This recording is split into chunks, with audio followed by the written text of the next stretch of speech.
You're supposed to protect and serve. There is no excuse for their actions, and I will never forgive them. A passionate criticism you just heard from there of law enforcement officers today from a teacher that survived that deadly mass shooting at an elementary school in Uvalde, Texas. Arnulfo Reyes was a fourth grade teacher at Robb Elementary School. During an exclusive interview with ABC today from his hospital bed, he recounted those moments that took place before the shots were fired. And a warning to our viewers, some of the details might be difficult to hear. Reyes said he was watching a movie with his students 2 weeks ago when the gunman opened fire. All 11 students in his classroom were killed. Reyes was shot multiple times, but he survived. He also tells ABC he heard another child in a nearby classroom calling to police for help. Saying, "Officer, we're in here. We're in here." But they had already left. And then he got up from behind my desk, and he walked over there and he shot over there again. Now, the gunman was in the school for 77 minutes, more than an hour, before Border Patrol agents took him down. Reyes says he may never step foot in a classroom again.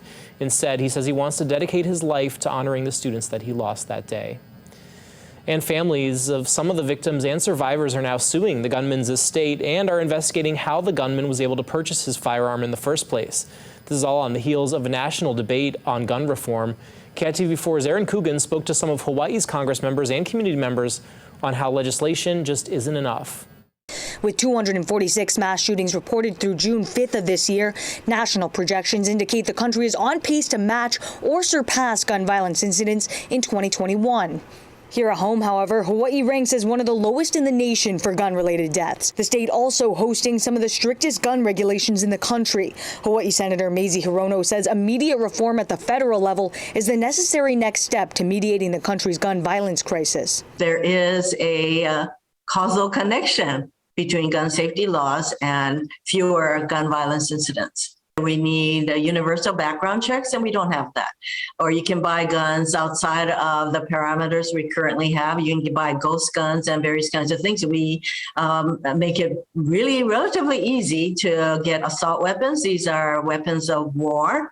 A meeting was held Tuesday morning atop Capitol Hill. Hirono, alongside the Senate Judiciary Committee, discussing the country's critical domestic terror threat. Hawaii Firearms Coalition note legislation that targets the law-abiding citizen doesn't address the true underlying cause of such tragedies and does not provide the answers to our gun violence problems. Blaming an inanimate object for the actions of the person using it is only done with firearms. We don't do it for anything else. We don't blame the car for a drunk driver. We don't blame, somebody that stabbed somebody with a knife. We don't blame the knife, we blame the person. The reason we're seeing this uptick in violent crime is because of the mental health issues that we're having in America that are not being addressed. As of now, the Senate does not have the 60-vote requirement needed to move forward with any proposed federal gun legislation. Hirono, however, saying she will continue to advocate, but is disappointed with the timeliness.